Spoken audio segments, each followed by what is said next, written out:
Welcome to Rent the Runway's fourth quarter and full year 2022 earnings results conference call. At this time, all participants are in a listen-only mode. A question-and-answer session will follow the formal presentation. If anyone should require operator assistance during the conference, please press star zero on your telephone keypad. I would now like to turn the call over to Rent the Runway's Vice President of Investor Relations, Jackie Blatt. Thank you. You may begin.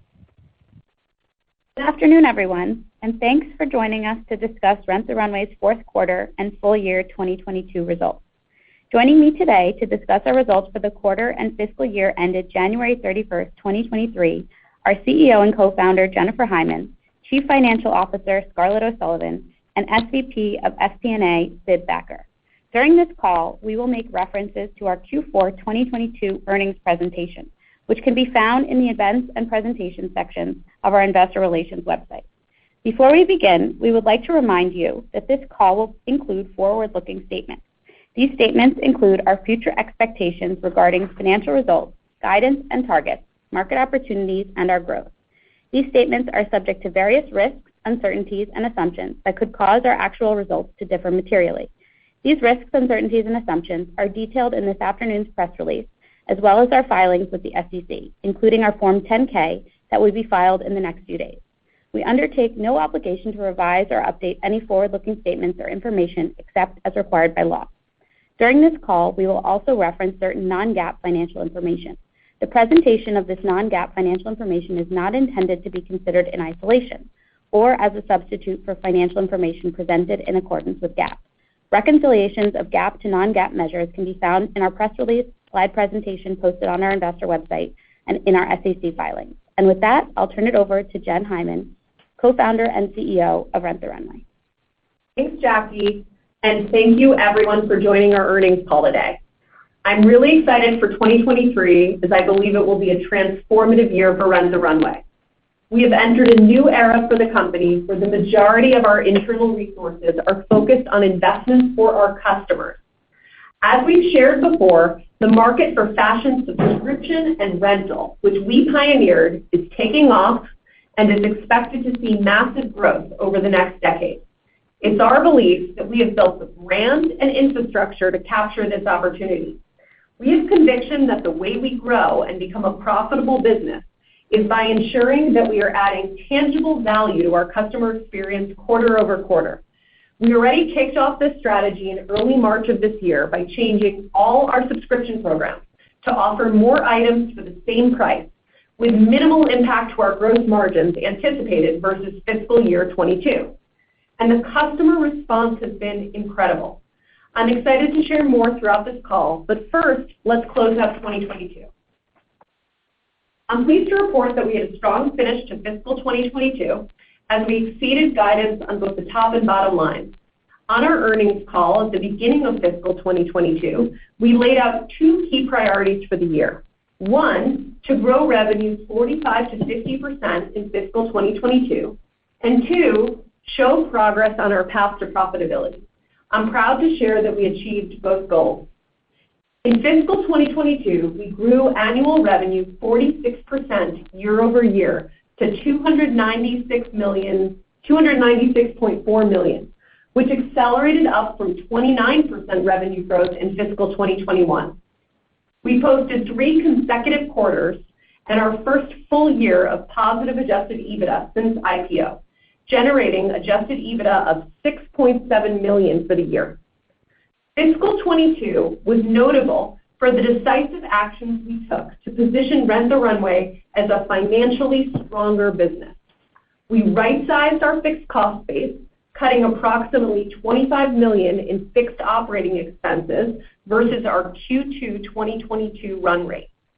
Financial discipline is firmly embedded in our operating culture. We extended our debt maturity and substantially reduced cash interest expense by over $20 million during the next 2 years. The cumulative impact of the decisions we have made since 2019 is highlighted by our 40% gross margins after fulfillment and product costs that are better than many traditional retailers and online peers on a comparable basis. Equally important is the progress we have demonstrated on product acquisition.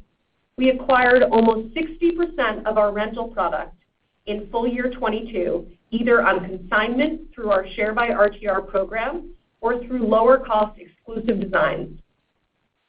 Our product acquisition success provides a powerful competitive advantage for our business. We believe our gross margins are healthy, our cost structure is right-sized, and our rental product acquisition is increasingly efficient. Our primary task is to grow. A larger subscriber base at our current margin structure leads to improved free cash flow. The thing we were not satisfied with in fiscal 2022 was our subscriber growth. We ended the year with 127,000 active subscribers. We've mentioned before that we believe the price increase we took in April 2022, though beneficial for revenue and profitability, hurt our subscriber growth, especially given that the price increase did not correspond to meaningful improvements in customer value or experience. We have long-term relationships with our customers via our subscription product, and it's critical that they feel that their experience is always getting better, which is our strategy for 2023 and beyond. As of April 8th, 2023, we've already rebounded to an all-time record high of over 141,000 active subscribers, which gives us early signs that our growth strategies, which I will discuss later on this call in greater detail, are working. Before I discuss our plans for fiscal 2023, I want to discuss our path to free cash flow profitability. As the founder of this business, who sees Rent the Runway as my life's work, it's my number one goal to create a self-funding company that generates cash and captures the massive global opportunity for a closet in the cloud. The customer thinks about building her wardrobe in a way that is completely different than just 10 years ago. She's open to secondhand, she's willing to subscribe and rent, and it's our job to capture the growing market we built. The good news is that these goals are consistent. A larger subscriber base at current gross margins and fixed costs should lead to free cash flow profitability. While Scarlett will walk through more details, we are making rapid progress. Our expected free cash flow in fiscal 2023 is at least $42 million better than in fiscal 2022, a reduction in cash consumption of approximately 50%. As we will discuss shortly, with 158,000 average active subscribers, a level consistent with our minimum 25% subscriber growth guidance for this year, we might expect a further $20 million improvement in the cash consumption from our base business. The details of our business can be complicated to understand, so we are providing additional information to help illustrate the important strides we are making towards generating free cash flow. Finally, as Scarlett will outline, we think we are well within reach of an active subscriber base that is able to generate enough cash to sustain itself and begin to contribute towards our growth requirements. It's imperative that we capitalize on the significant growth opportunity that lies ahead of us. Let me walk you through how we plan to grow in fiscal 2023 and beyond. Our growth plans revolve around our customers and seeking to improve every facet of their experience with Rent the Runway. We believe doing so provides important benefits to retention as well as organic customer acquisition. While you can see in our earnings presentation that we enjoy strong revenue retention, we believe that focusing on customer experience can drive further improvements to retention. About half of the total subscribers who leave us do so within their first 90 days. Improvements to their experience can be powerful drivers of growth. While we aim to retain more of those customers, the benefits go well beyond that. Our longer tenured subscribers leave us at a fraction of the rate of these newer subscribers. Thus, retention improvements would not only add more customers, but also keep them significantly longer. Finally, more satisfied customers are key to driving organic growth for our business. The majority of our historical subscriber acquisitions have been organic, and almost 60% of customers hear about us from someone they know. Our customers have always been our best marketers. New customers will undoubtedly hear about the more positive experience we are trying to create via word of mouth. We started off our year with a bang. by changing all of our subscription programs to include an extra item in every shipment, offering 25% more value for the same price. With this launch, our base program shifted from 4 items to 5 items per shipment.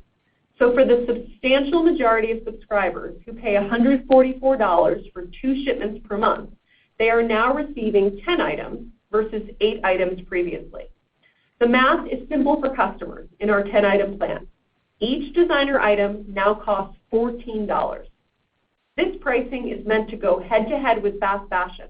But of course, we believe Rent the Runway beats fast fashion by offering the quality of real designer fashion, more variety with our hundreds of brands, and constantly rotating styles, and of course, a more sustainable way to get dressed. We had data from years of testing across various economic environments demonstrating that subscription loyalty is directly related to how many items customers wear from us every month. Giving her more items per shipment means there's a higher likelihood more items will fit, she'll wear more items, and her rental behavior will be cemented. Thus far, we've seen exciting results from our extra item launch. Few highlights are, active subscriber count has grown to over 141,000 subscribers as of April 8, 2023, the highest number of active subscribers we've ever had. We are seeing significantly higher loyalty improvements amongst our full customer base than we had expected, meaning both completely new customers to Rent the Runway and tenured customers have all been churning less. Former subscribers are rejoining our program. Acquisitions of churners for the month of March were up 24% from levels just prior to launch. Our pause subscribers have reacted extremely positively. We have seen a several percentage point decline in our pause population as a percentage of total subscribers, from 26% at the end of fiscal 2022 to 22% as of April 8, 2023. Here's one great example of how far we've come over the past few years. Following the launch, we've seen some of the highest volumes of units processed in our DSCs since the fall and winter of 2019. However, our ops productivity rates so far this year are nearly double what they were 3 years ago, meaning to process the same volume, we need 43% fewer associates. Looking ahead for the rest of 2023, to drive improvements in loyalty, we are investing deeply into our customer experience. This makes sense because Rent the Runway has a fundamentally different model than other retailers, where experience is our product. Typical e-commerce sites see clients purchasing a few times per year, whereas Rent the Runway subscribers are interacting with our website and app and selecting, receiving, wearing, and returning multiple pieces several times per month. The physical and digital experience of a subscription to fashion matters immensely. It's our job to continue making it easier and more delightful for our customers over time. There are 3 pillars of our strategy in 2023. These pillars are informed by rich data we have collected from current and former customers around what drives their loyalty and our biggest opportunities for improvement. Our 3 strategic pillars are in service of those opportunities. First is getting her more of the inventory she wants when she wants it. Second is best-in-class product discovery. And third is increasing the efficiency and ease of use of our experience. Regarding the first pillar of getting her more inventory she wants when she wants it, in 2023, we are planning to invest $69 to $72 million in rental product CapEx to support our existing customer base and anticipated growth in subscribers. We are focused on use cases that are relevant to her today, such as workwear. We are investing in greater depth amongst brands and styles customers love so that more of her desired styles are in stock when she's browsing and picking for her next shipment. We also have a renewed focus on inventory freshness and are strategically exiting inventory at the right moment in its life cycle, leveraging our pricing algorithms to optimize monetization of our inventory base. Our second pillar is best-in-class product discovery. Right now, Rent the Runway is at par with most fashion retailers related to how customers find, filter, and search for inventory on our platform. But we want to be way better, given how many items a subscriber has to select from us each month. Giving women access to variety and bounty is the basis of my vision for a closet in the cloud. The freedom to try something new and express yourself through fashion however you want is powerful. At this point, Rent the Runway already has an awesome matrix of designer brands and styles, and my opinion is that this closet in the cloud is one of our biggest competitive advantages. To fully capitalize on this advantage, we want to make it way easier and more fun for customers to access this fashion. So this pillar invests in tools, features, and algorithms that will bring our competitive advantage to the forefront of our customer experience. We need our customers to understand that we have just as many options for her day in the office as we have for her upcoming beach vacation, and that we are the very best place to access trends and keep her wardrobe updated. Best-in-class product discovery will come to life across 3 areas on Rent the Runway. First, passive discovery, which means she doesn't know what she wants and needs to be inspired. We plan to create a large set of immersive curations of our product, created by humans, powered by AI tools. This will allow prospects and subscribers to better understand the myriad ways she could use her subscription. Second, active discovery is when she knows what she wants, and she wants to find it efficiently. By leveraging foundational technology, product catalog, and database work done in 2022, we aim to improve search and filters so it's much quicker to get exactly what she's looking for. Third is stalled discovery. This is a somewhat unique challenge to rental, when she wants something, but it's not available right now. We plan to ensure she never hits a dead end, and we are always recommending similar items to satisfy her needs. We have already made progress on discovery in 2023. In March, we rolled out a much-asked-for feature called Rent the Look, which showcases how to rent the full outfit that's styled on the model, and presents similar items if any item is unavailable to rent right now. This feature, coupled with an overall shift to styled model images on site, has up-leveled the usability of the site, and we've been seeing higher engagement on our product pages just in the few weeks since launch. We've also completed the integration of our new product catalog into new search service. As a result, we can tap into the richer and fresher set of product attributes to yield better search results. And over the coming months, customers will see improvements to other discovery features like filters, powered by this more robust data set.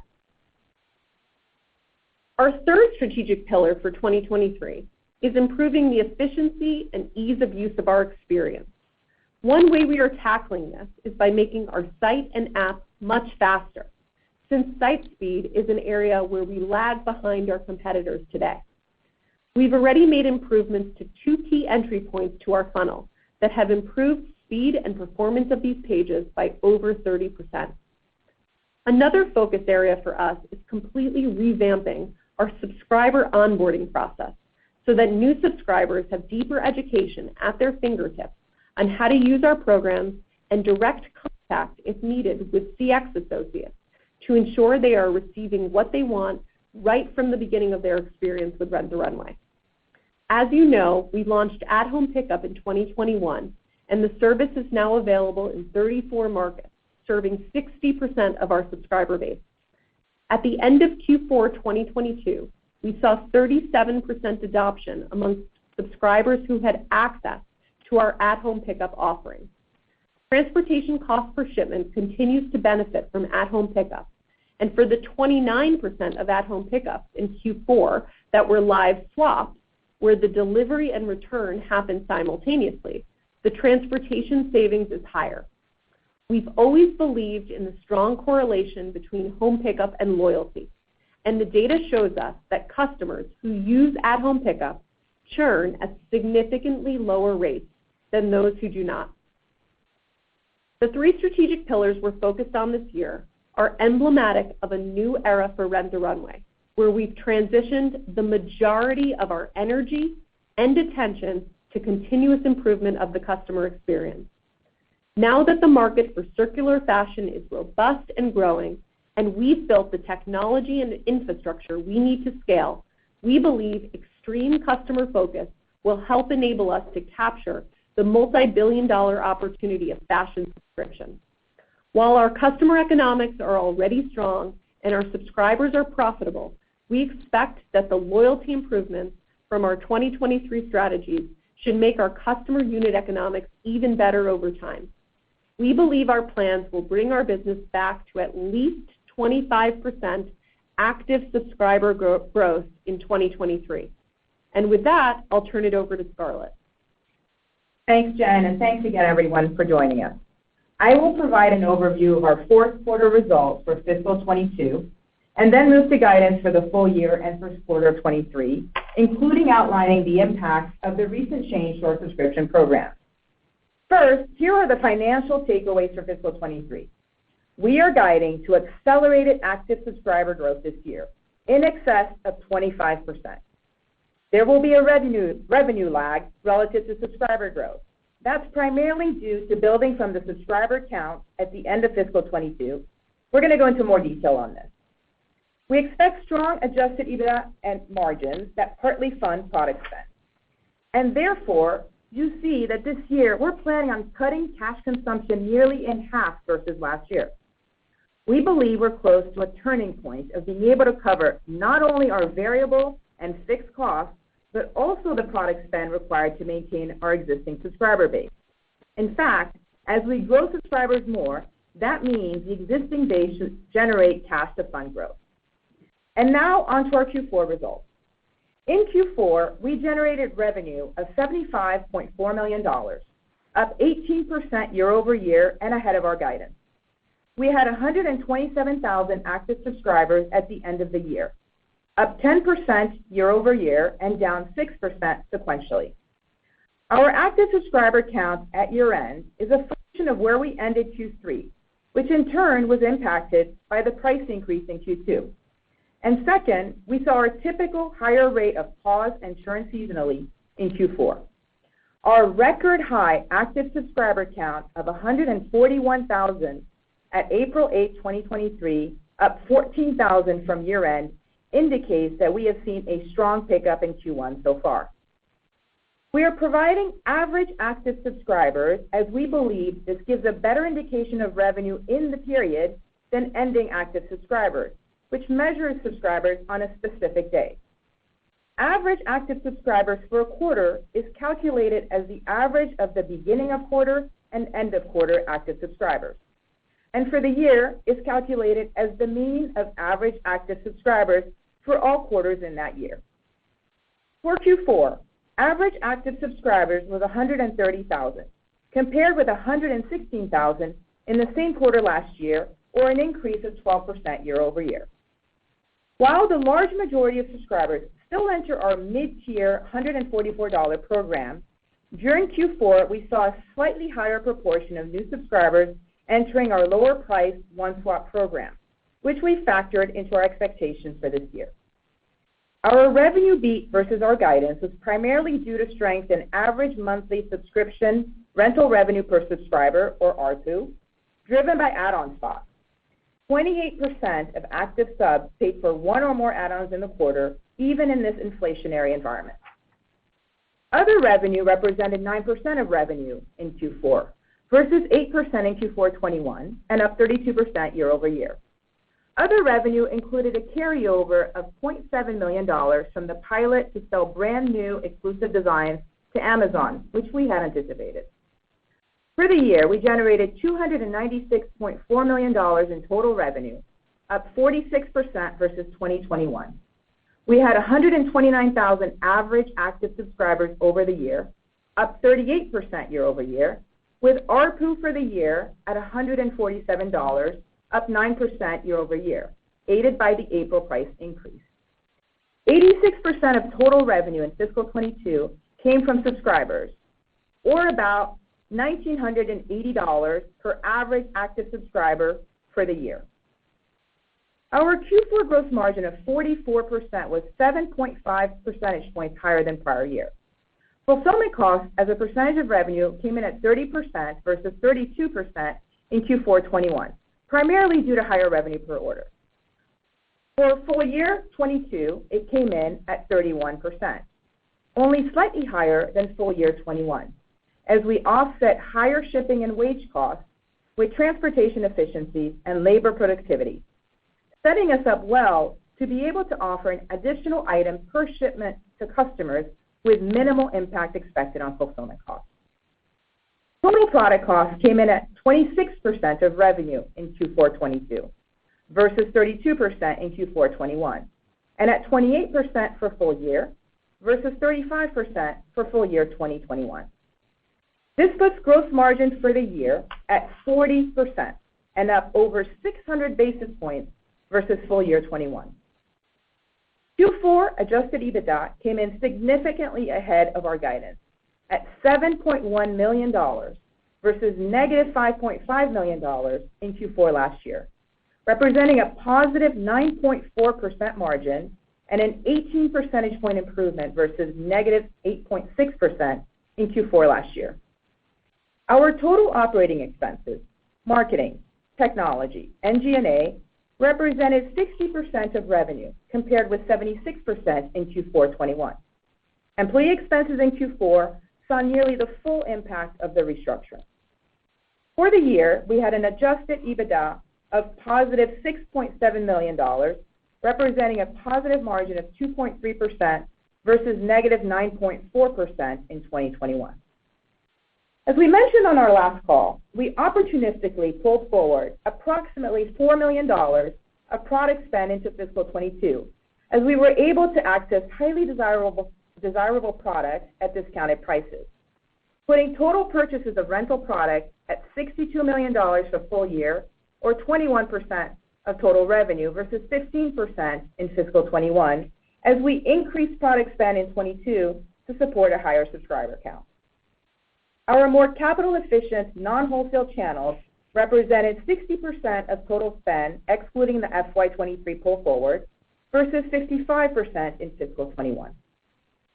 Even with the pull forward on rental product spend, our fiscal 22 free cash flow margin was better than anticipated and came in at negative 31%, ahead of last year's margin of negative 32%. A couple of housekeeping items I want to call out for the quarter. The restructuring-related severance charge came in at $2.4 million for the year. In addition, we decided not to move forward with another long-term warehouse CapEx project as part of our restructuring work and recognized a non-cash loss of $1.5 million in Q4 due to the asset impairment. Let's now shift to fiscal 23 guidance. As I outlined earlier, key highlights are the significant acceleration in expected subscriber growth and substantial reduction in cash consumption. Higher subscribers are the most important input towards free cash flow profitability. We're very pleased to have started fiscal 23 on strong footing. Let me walk through the details. First, let's start with subscribers and revenue. We expect the extra item plans to have a positive impact on subscriber retention and have incorporated this change, along with the impacts of our customer experience initiatives, into our guidance for fiscal 23. We expect ending active subscriber growth in excess of 25% compared to end of fiscal 22, with average active subscriber growth for the year in the range of 16 to 18%. We see average active subscriber growth being back half weighted as we build subscribers throughout fiscal 23 and due to the anticipated impact of our customer experience initiatives in the second half. Let me touch on seasonality again. Typically, we see our highest subscriber acquisition in March through May and September through November. We therefore expect the highest sequential growth in active subscribers in Q1 and Q3. We believe the price increase last year significantly impacted Q2, leading to the first sequential decline in active subscribers in Q2 in the last 4 years. This year, we expect to see Q2 active subs flat to slightly higher than Q1. As for Q4, we have for the last few years seen a sequential decrease in active subs and have assumed the same for fiscal 23. You can take a look at the slide we added in our earnings deck to highlight seasonality. We expect ARPU for full year 23 to be down approximately 4% versus fiscal 22. We anticipate continued high add-on purchases, though at a lower rate than last year. We have also incorporated a slightly higher mix of our lower price program into our expectations for this year versus last year, reflecting recent trends.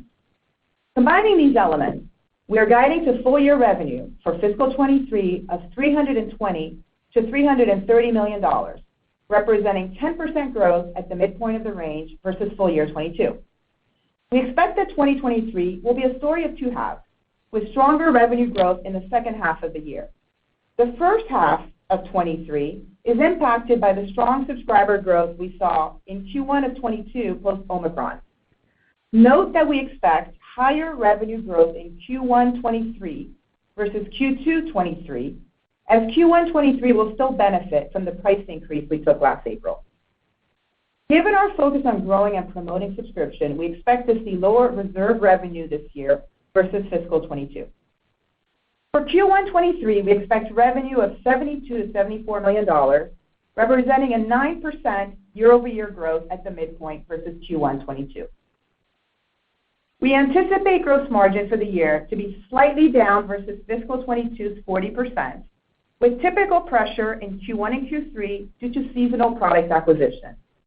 Though we're offering customers an extra item per shipment, we do not expect an increase in transportation costs due to minimal weight increases of shipments.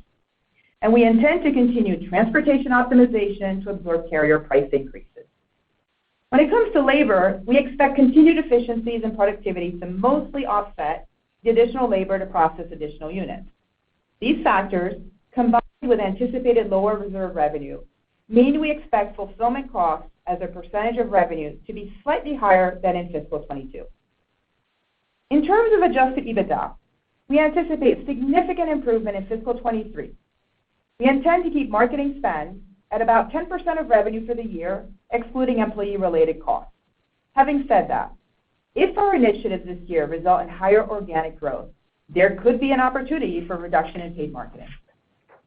We plan to maintain discipline in our fixed costs, resulting in significant leverage in our operating expenses as we benefit from approximately $25 million in restructuring savings for a full year versus the Q2 22 run rate. Therefore, for adjusted EBITDA for fiscal 23, we expect a range of 7 to 8% margin. For Q1 23, we expect adjusted EBITDA margin of 2 to 3% due to seasonal investments in marketing and timing of revenue share payments against lower revenue at the beginning of the year. In terms of free cash flow, let me give you the main elements. We anticipate approximately 22% of revenue, or $69 to $72 million in product spend based on our fiscal 23 guidance.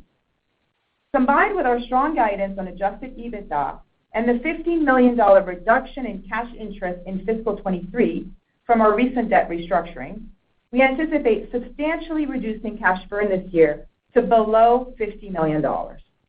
Bear in mind that our free cash flow guidance is dependent on product spend, which may shift with subscriber growth. We've provided full year expectations for a few other items, so please refer to the guidance page of our earnings deck on our website. And now I'd like to hand it over to Sid Thacker, our SVP of FP&A, to walk you through details around the capital requirements of our business and our path to free cash flow profitability. Thank you, Scarlett. We recognize that it can be difficult to understand the capital requirements of our business. As a result, we want to take a moment and give you the tools to do so, and have added some illustrative slides in our Q4 22 earnings deck. As a reminder, we incur upfront product spend for each of our new subscribers. However, given that we utilize our rental product over a 3-year period, our subscribers require considerably less rental product spend in each subsequent year. We believe that our business is making rapid strides towards becoming free cash flow positive. In fact, we think we are approaching an inflection point where our existing subscriber base will generate cash flow that exceeds both our fixed costs as well as the amount of product spend they will require. At this point, we expect those subscribers will begin to contribute to funding the capital requirements for growth in new subscribers. Before I walk through the details, I want to outline that this analysis is meant to be illustrative. Let's begin with slide 29. As Scarlett has outlined, we expect cash consumption in fiscal 23 to be better than $50 million.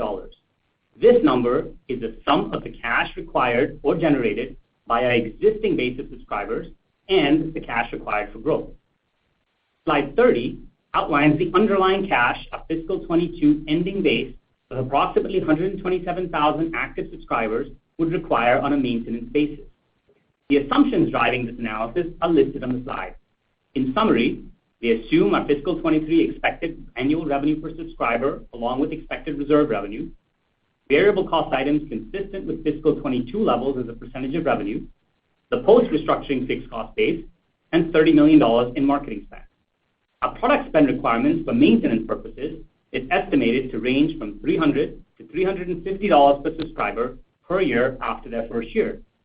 As you can see, these 127,000 subscribers are expected to require approximately $42 million in cash annually. Slide 31 demonstrates the rapid progress we believe we can make with growth in our subscriber base. At our minimum guidance level of 25% growth in active subscribers, or approximately 158,000 average subscribers for a year, we believe that our cash consumption can improve by more than $20 million on an annualized basis. With 185,000 average subscribers, we anticipate that we would be free cash flow break even on a maintenance basis, meaning that we fully cover our variable costs, our fixed costs, as well as the product replenishment spend required for these subscribers. Note that we don't assume any growth in our reserve business or flow-through margins. At that point, our capital requirements are primarily to fund growth in new subscribers. Slides 16 and 32 illustrate that our business benefits from strong revenue retention across historical cohorts, as well as favorable customer acquisition costs. Let's start with slide 16. We have a large and loyal base of customers that support revenue each year. And in fact, over 1/3 of fiscal 22 revenue was generated by cohorts that are more than 5 years old. Let's speak for a moment about subscriber growth. As Jen outlined, our strategies to grow revolve around improving the customer experience and driving retention and organic acquisition. As outlined on slide 32, we believe our cumulative LTV to CAC indicates that our paid marketing spend has been efficient. Our data shows that we break even on our paid marketing spend within 12 months, with the exception of cohorts impacted by COVID. We would be happy to walk through this in detail with any of you. With that, I'll turn it back to Scarlett. Thank you, Sid. We believe that we can grow at a 25% sustainable revenue growth rate in the long term and continue to be intently focused on balancing robust growth with profitability. We will seek to strike the right balance to attain both objectives and maximize the long-term value of Rent the Runway. Before I hand it back to Jen, I wanted to acknowledge the news we announced earlier today. I'm going to be transitioning out of the CFO role over the next few months, and Sid Thacker, our SVP of FP&A, will be promoted to CFO. My nearly 8 years here have been among the most meaningful of my life, and I have experienced incredible professional and personal growth at Rent the Runway. Partnering with Jen, this leadership team, and the board has been an honor and a privilege. I appreciate their continued belief in me and support of my decision. I could not be prouder of what we built and accomplished together, having moved from an a la carte business model to a subscription-first offering, leading the business through the pandemic, and transforming the business financially so that we're well positioned for free cash flow profitability. From day one, I've been a huge believer in the vision of a closet in the cloud. We created an industry that is growing and thriving, and I have deep conviction that the opportunity for Rent the Runway has never been greater. It has been a pleasure working with our investors and analysts.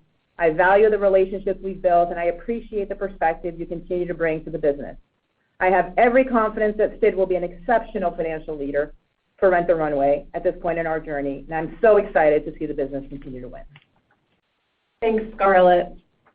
Scarlett has been instrumental in bringing Rent the Runway to where we are today.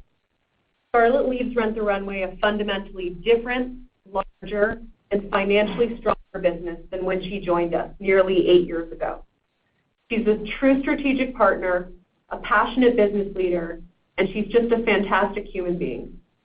Her hard work has set us up to focus squarely on the customer experience, and she's passing the baton to a new leader at an important inflection point where we've reached a record high number of active subscribers and have demonstrated significant progress on our path to profitability.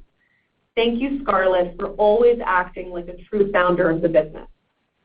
With that, I'm excited to introduce you to Scarlett's successor, Sid Thacker, whom you just heard from today. We brought him on over 9 months ago, and he has already made a deep impact on our business. Sid comes to Rent the Runway on the heels of a 20-plus year career as a public company investor and brings with him data-driven analytical thinking, amazing curiosity, and fresh eyes challenging us to look at our business in new ways. What impresses me most about Sid is his inherent understanding that the best financial outcomes for Rent the Runway will come from staying laser-focused on our customer and improving her experience. I believe deeply in his ability to serve as our finance leader through this next chapter, and I'm looking forward to you all getting to know him in the months and years to come. With that, we're happy to open it up for questions. Thank you. Ladies and gentlemen, at this time we will be conducting a question and answer session. If you'd like to ask a question, you may press star 1 on your telephone keypad. A confirmation tone will indicate your line is in the question queue. You may press star 2 if you would like to remove your question from the queue. For participants using speaker equipment, it may be necessary to pick up your handset before pressing the star key. In the interest of time, please limit yourself to 1 question and 1 follow-up. Our first question comes from the line of Ross Sandler with Barclays. Please proceed with your question. Hey, everybody. Just a question on the extra items slides. Thanks for all that color on the higher retention rate. Looks like it's actually having a huge impact given the uptick in active subs as of April.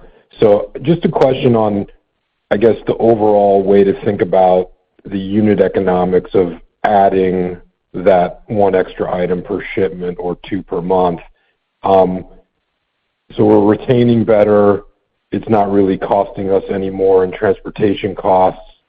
So that's all net positive, but it looks like maybe some of the subs are coming in at that lower price tier versus the 144 plan.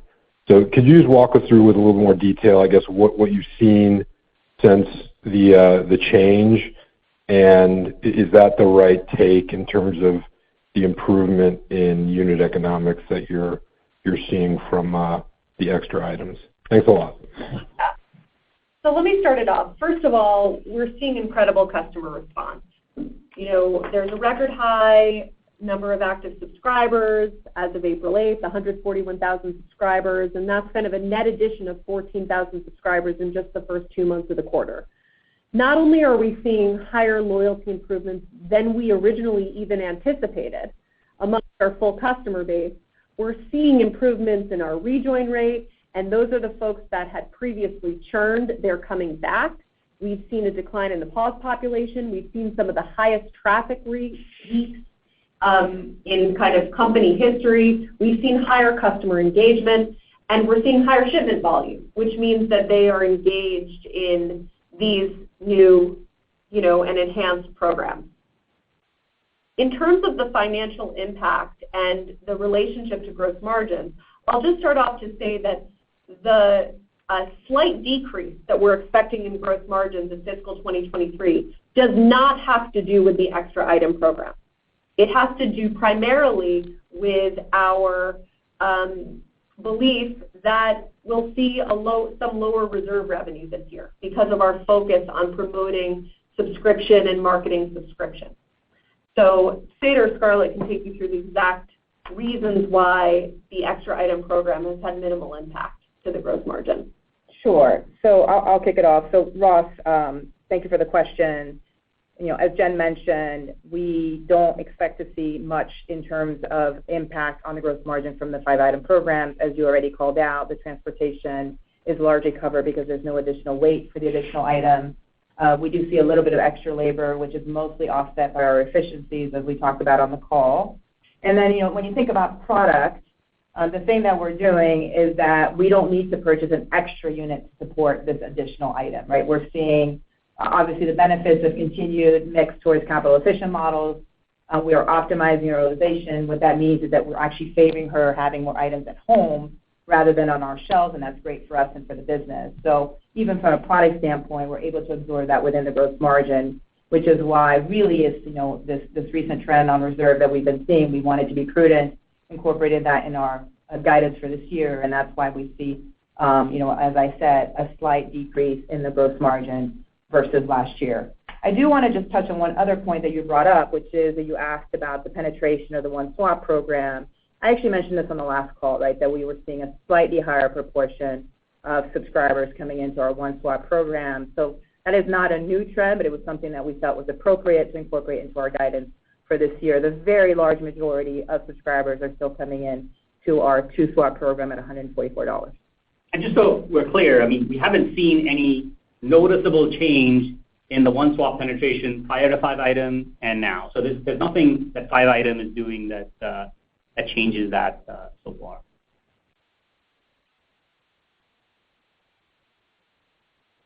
Thank you. Our next question comes from the line of Ike Boruchow with Wells Fargo. Please proceed with your question. Yes, hi. Good evening. This is Kate on for Ike. Thanks for taking our question. I was hoping if you could just maybe elaborate with the strong Q1 trends that you're seeing. I'm curious if you're seeing any impact from the extra item onto the swaps, just given the change in the plan dynamics there. And then just, at a higher level, as we're looking out to next year, how should we think about maybe the change? How should we think about ARPU just at a higher level as we're lapping maybe some of the plan initiative change here? And, how should we think about the spread between average subs and revenues once we lap that time? Thanks. Thanks, Kate, for the question. Maybe I'll kick it off. So as we mentioned, we are expecting to see an ARPU that is down about 4% this year for 23 versus fiscal 22. We are continuing to see high add-on purchases, but we did model a slightly lower rate this year into our guidance. As I mentioned, obviously, we are including a slightly higher mix of the lower price program. So that's what we see in terms of the ARPU impact. And then on your question of the revenue lag relative to subscription, I do think that's a bit of a dynamic of this year and lapping against last year, and also the subscriber count that we entered the year with. That is not a dynamic that I would expect to persist in the future, and you should see kind of a more even correlation between subscriber growth and revenue growth in the future. Yes, in fact, as we outlined, we expect revenue growth to be significantly stronger in the back half of the year versus the front half of the year, so that directly addresses your question on, we should see that go away through the course of the year. Yeah, I'm sorry, I should clarify. I mean average active subscribers, right? So as we said earlier in the call, revenue is correlated to average active subscribers and less so to the end of the year number. Great, thanks very much. Our next question comes from the line of Lauren Schenk with Morgan Stanley. Please proceed with your question. Hey, you've got Nathan Feather on for Lauren. I just want to dig in a touch more on the extra spots. So clearly seeing a lot of benefits without that much investment from a gross margin perspective. I guess where does that put the product utilization at today? And is there still excess capacity in product utilization? And as you go forward, understandably there's a digestion period, but is 5 items per swap the right number, or would you hope to continue growing that over time? Thank you. Well, we've seen some healthy increases to product utilization related to our 5-item program. As I mentioned, one of the most important strategic initiatives this year is getting our customers more of the inventory she wants when she wants it. She comes to Rent the Runway for fashion, and so giving her more items directly impacts her loyalty. When she has more items fit her, she wears more items, and she stays with us significantly longer. One of the things that we went into in more detail in this earnings deck that we published was that over 50% of subscriber churn happens in the first 90 days after she joins us. And so much of that is actually just related to how many items she wears from us. So we're really encouraged that by focusing on not only adding new brands, new styles, but also upping her utilization of the product that we have, that we are increasing her loyalty rates. which also helps us increase the organic growth of Rent the Runway. I mean, if you think about our inventory, what 5 Item has allowed us to do is do a number of things that work well for us and our customers, right? The first thing it does is it allows us to bring a lot of newness, a lot of freshness to our inventory, right? So every piece of inventory is not created the same. As we grow our subscriber base, and that is clearly something that 5 Item is allowing us to do, we bring in a lot of new inventory for our customers. So that creates a tremendous amount of excitement with our customer base. The other thing we outlined, that Jen outlined in her remarks, is we're working to improve and optimize depth in our assortment so that our customers can more easily find the items that they're looking for. So I think we're being strategic about our choices on inventory, and I think our customers are noticing. And I think that the question of, is this the right number? Our strategy is we need to tangibly improve her customer experience and the customer value that we're delivering every quarter. It should be obvious to customers that we're innovating and her experience is getting better. We don't know what that will mean for the future, if it means that 5 items at a time is the right number. We know that we'll very quickly see the data with our customers and know how we should continue to push and innovate. But we feel very confident that the 3 pillars, the 3 strategic pillars that we've really aligned our resources to this year are going to contribute to even higher retention and even higher organic growth of our business, because they align with the top reasons why customers have told us the top opportunities for us to improve their experience and the top reasons why customers stay. Super helpful. Thank you. Our next question comes from the line of Andrew Boone with JMP Securities. Please proceed with your question. Good afternoon, and Scarlett, all the best in whatever comes next. 2 from me, please. One is, Jen, you talked about a change in the onboarding process. Can you just flesh that out for us? Is there any keys that you're really focused on to getting subs past that 90-day mark with this new thing? And then secondly, really a big picture question is, Jen, let's step back, right? It's been about a year or more of the IPO. Can you talk about the TAM and just any changes that you feel in terms of the overall opportunity as you've just seen more of the market and investors have talked to you more? Thanks so much. Yeah, so I think that the TAM is really proving itself out to be a much bigger and more robust and faster growing market than even when we IPO'd 18 months ago. One of the things that we're really excited about is that we're not the only game in town, and that there are other companies that are offering subscriptions to fashion, and it's really proving out that hundreds of thousands of women in the United States every single year want to subscribe to fashion, and that this is a real market and it's growing really quickly. Now, what we're excited about is that we really hold the place as the premier player in fashion designer rental.